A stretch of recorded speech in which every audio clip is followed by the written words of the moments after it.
जीवन की आपाधापी में कई बार हम कुछ इस तरीके से उलझे होते हैं कि आत्म मंथन के लिए वक्त नहीं निकाल पाते हैं। ये प्लेनेट कभी कभी ऐसा मौका देता है कि हम आत्म मंथन कर सकें कि हमारे द्वारा क्या सही किया गया, क्या गलत किया गया, किस चीज को थोड़ा सा सुधारा जा सकता है या सुधारा जा सकता था, अब उसमें क्या परिवर्तन किया जा सकता है। 3 अगस्त 2026 के दिन केतु महाराज ने अपना नक्षत्र परिवर्तन किया। केतु का नक्षत्र परिवर्तन काफी महत्वपूर्ण है। जब से बीएनएन अर्थात भृगु नंदी नाड़ी का प्रचलन जोर में आया है, तब से लोगों ने केतु के आध्यात्मिक गुणों के बारे में चर्चा करना शुरू की। लेकिन इस बात को याद रखिएगा कि केतु मैलेफिक प्लैनेट है। बाय नेचर, बाय डिफॉल्ट ये पाप ग्रह है। कोई भी प्लेनेट सबसे पहले अपने नेचर के हिसाब से आपकी पत्रिका में काम करता है। केतु डिटैचमेंट का कारक है। केतु द्वारा दी गई विरक्ति कई बार जीवन के कई कठिन मोड़ पर सहायक भी साबित हो जाती है। केतु एक ऐसा प्लेनेट है जिसके बारे में कहा जाता है कि जब ये देने आता है तो राहु से कहीं ज्यादा देता है, छप्पर फाड़ कर देता है।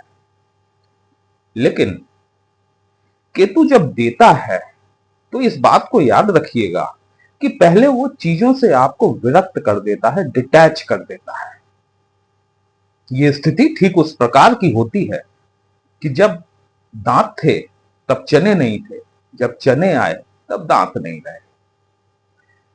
तो ये परिवर्तन जो हुआ है, केतु महाराज ने जो अपने नक्षत्र में चरण का परिवर्तन किया है, मैं आज आपको बहुत डीप में ले जाने वाला हूं कि जब केतु महाराज ने अपने नक्षत्र में गोचर करते हुए उस चरण का परिवर्तन किया है, तो अब आपकी राशि, आपकी लग्न पर क्या प्रभाव पड़ेगा, वही हम लोग आज डिस्कस करने वाले हैं। नमस्कार दोस्तों, कैसे हैं आप सभी। मैं आपका आचार्य श्लोक आपके अपने चैनल श्री हनुमंत कृपा में आपका हार्दिक स्वागत करता हूं, अभिनंदन करता हूं। साथ ही अपने बड़े भैया श्री हनुमान जी से करबद्ध निवेदन करता हूं कि अपने हनुमत कृपा परिवार के सभी सदस्यों को, नए जुड़ने वाले सभी सदस्यों को सुख समृद्धि प्रदान करें, उन्हें उनके कार्यों में आशातीत सफलता प्रदान करें। मेरे पीछे ये जो 2 का अंक लिखा हुआ है, ये 2 का अंक ये दिखाता है कि या तो आपकी राशि वृषभ है या फिर आपकी लग्न वृषभ है। केतु देव का वर्तमान गोचर जो हो रहा है वो आपकी पत्रिका के चौथे घर में हो रहा है, जहां पर कि सिंह राशि फॉल करती है। चौथा घर बेसिकली हमारी मानसिक शांति को रिलेट करने वाला घर है। इमेंस इमोशंस, जहां जाकर आपकी समस्त भावनाएं एक आराम की स्थिति में आती हैं, एक खिंचाव से मुक्ति मिलती है। ये चौथा घर आपका माता का घर भी कहलाता है। मटेरियलिस्टिक चीजों में इसको भूमि, भवन, वाहन से जोड़कर देखा जा सकता है, वो एक अलग बात है। लेकिन यदि मुझसे पूछा जाए तो चौथा घर आपकी मानसिक सुख और शांति को प्रदर्शित करने वाला भाव है। मघा नक्षत्र, हमारे जो 27 नक्षत्र होते हैं इस ब्रह्मांड में, इस खगोल मंडल में, मघा नक्षत्र 10th पोजीशन पर स्टैंड करता है।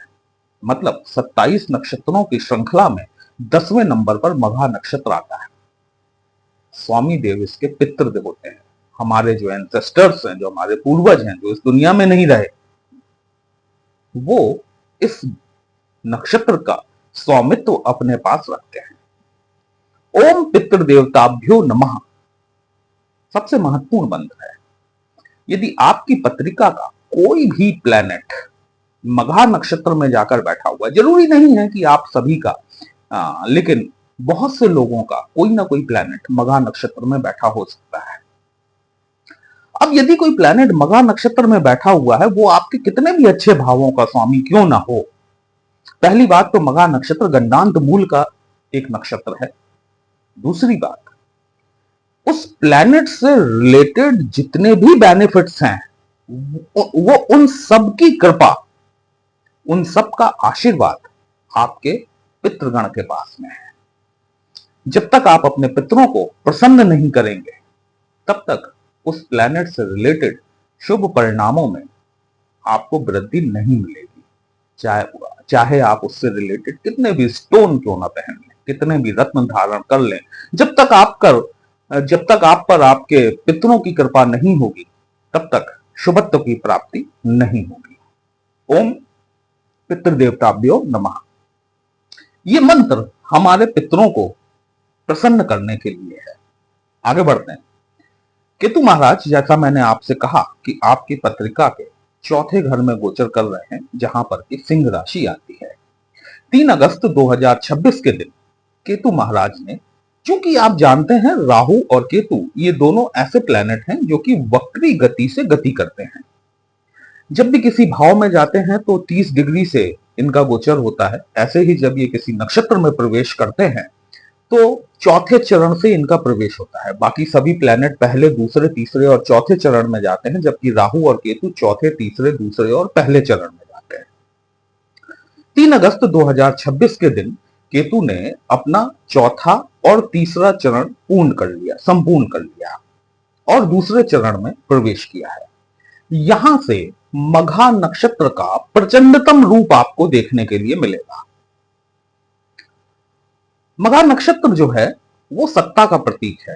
राज सिंहासन इसका सिंबल है। प्रतीक चिन्ह जो है नक्षत्र मंडल में, तारा मंडल में जो नक्षत्र इस तरीके से बैठे हुए हैं कि जब हम इसे देखते हैं तो ये एक राज सिंहासन के तौर पर हमें दिखाई देता है। तो कहीं ना कहीं ये राज सत्ता का प्रतीक है। लेकिन केतु स्वयं विरक्ति का, डिटैचमेंट का कारक है। बैठा कहां है? आपके चौथे घर में है। जो दूसरा चरण है वो वृषभ नवांश के अंतर्गत आता है। वृषभ नवांश मतलब आपकी राशि, आपका लग्न का फर्स्ट हाउस। मौका मिला है आपको, इस चीज को थोड़ा सा पॉजिटिवली लीजिएगा। 3 अगस्त 2026 से 3 अक्टूबर 2026 तक का वक्त जो है ये केतु महाराज वृषभ नवांश में ही गोचर करेंगे। ईश्वर द्वारा प्रदत्त ये एक मौका है जब आप आत्म मंथन कर पाएंगे, क्योंकि कुछ चीजों से केतु ने आपको डिटैच किया होगा। जैसे पारिवारिक पृष्ठभूमि में हो सकता है कुछ लोगों के साथ में कुछ समस्याएं आई हो, किसी का स्थानांतरण हुआ हो, किसी को ट्रांसफर मिला हो, या फिर किसी की जॉब छूट गई हो, अपना घर छोड़ना पड़ा हो। क्योंकि केतु जब 4th हाउस में बैठे हैं तो एस्पेक्ट 10th हाउस पर है। बहुत से लोगों की नौकरी भी गई होगी, ठीक है। ये एक आत्ममंथन है। जब केतु जैसे प्लैनेट का प्रभाव आपके लग्न पर होता है, लग्न मतलब आपकी ओवरऑल कैरेक्टरिस्टिक पर, एकाकीपन, अकेलापन आपको इन 2 माह में बढ़ता हुआ दिखाई देगा। कुछ लोग इस एकाकीपन से डिप्रेस्ड हो जाएंगे। मैंने इसीलिए आपसे कहा कि इसको पॉजिटिवली लीजिएगा। ये जो एकाकीपन है ये ईश्वर द्वारा प्रदत्त आपको आत्म मंथन के लिए दिया गया वक्त है, मौका है कि आप सोचें कि आपने गलतियां कहां की, किस जगह पर आपने गलतियों को किया और जहां पर अब उन्हें सुधारा जा सकता है। भविष्य में आपको किन चीजों को एक्सेप्ट करना है, किन चीजों को रिजेक्ट करना है, ये सारा आत्ममंथन का मौका केतु महाराज द्वारा आपको दिया जा रहा है। ये एक बेस्ट पार्ट है केतु का। क्योंकि वृषभ नवांश के स्वामी शुक्र देव बनते हैं, तो शुक्र न सिर्फ आपके लग्न भाव के स्वामी भी होते हैं, बल्कि साथ ही साथ आपके 6वें घर के स्वामी भी होते हैं, जिसे हम रोग, ऋण और शत्रुओं के रूप में जानते हैं। सेवा भाव के रूप में भी हम 6वें घर को देखते हैं। यदि किसी कारणवश नौकरी छूट गई थी आपकी, आत्ममंथन के दौरान आप ये पाएंगे कि गलती कहां हुई और निश्चित तौर पर उसे सुधारने का प्रयास करेंगे। जब आप उसे सुधारने का प्रयास करेंगे तो यहां से आपको नौकरी पुनश्च मिल जाएगी। भरोसा रखिए मेरी बात का। यदि किसी कारणवश नौकरी छूटी है तो आपको नौकरी दोबारा मिल जाएगी। शुक्र चूंकि 6वें घर का कारक है, केतु यहां पर शुक्र को एक्टिवेट किए हुए हैं। छठवां घर ऋणों से संबंधित है। पॉजिटिवली यूज करेंगे इस हाउस को तो आपके ऋण, जो आपके कर्ज चले आ रहे हैं पिछले कुछ समय से, वो खत्म होने की स्थिति में आ सकते हैं। लेकिन नया कर्ज लेने से आपको बचना चाहिए। यदि केतु आपकी पत्रिका में शुभ स्थिति में है तो निश्चित तौर पर आपको इस दौरान कर्ज खत्म करने की स्थितियों का निर्माण होता हुआ दिखाई देगा। लेकिन यदि केतु देव शुभ स्थिति में नहीं है तो आपको कर्ज लेने के लिए मजबूर होना पड़ सकता है। साथ ही 6th हाउस है। कोई पुराना रोग चला आ रहा था, डॉक्टर उसको डायग्नोज नहीं कर पा रहे थे कि बेसिकली प्रॉब्लम क्या है। दो कंडीशंस यहां भी बनेंगी, इस बात को याद रखिएगा।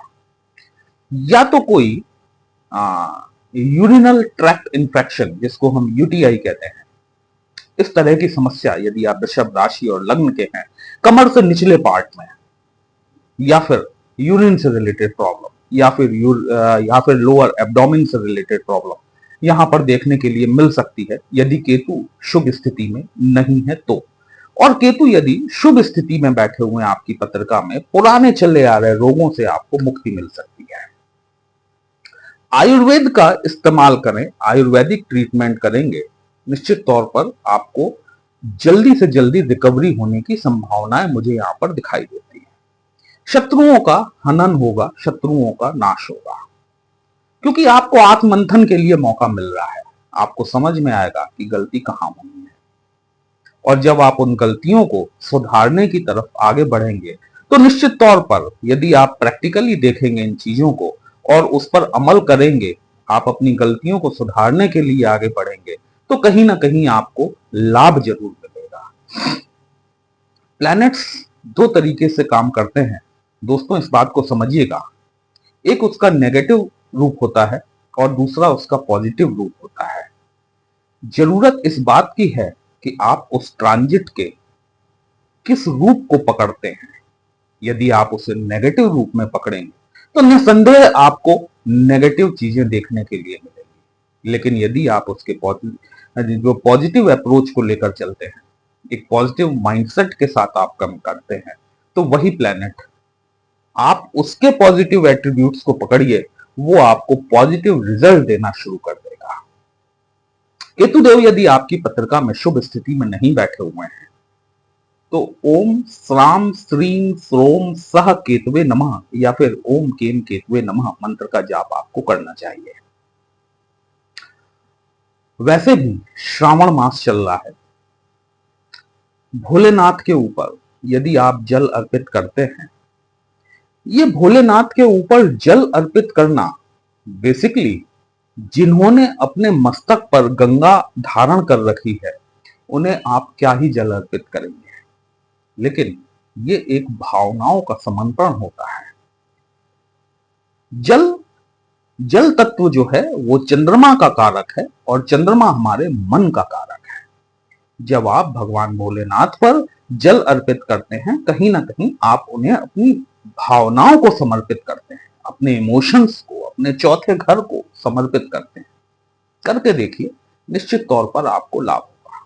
वीडियो कहीं भी अच्छा लगा हो, अपने चैनल को लाइक शेयर सब्सक्राइब जरूर कर लीजिएगा। हमसे यदि पत्रिका का विश्लेषण कराना चाहते हैं, व्हाट्सएप नंबर थंबनेल में दिया गया है। दोस्तों, पर्सनल कंसल्टेशन पेड होता है, एक छोटी सी फीस आपको पे करनी होती है। आपकी समस्या का उचित समाधान हमारे द्वारा करने का प्रयास जरूर किया जाता है। चलिए फिर मिलते हैं, तब तक के लिए जय श्री राम।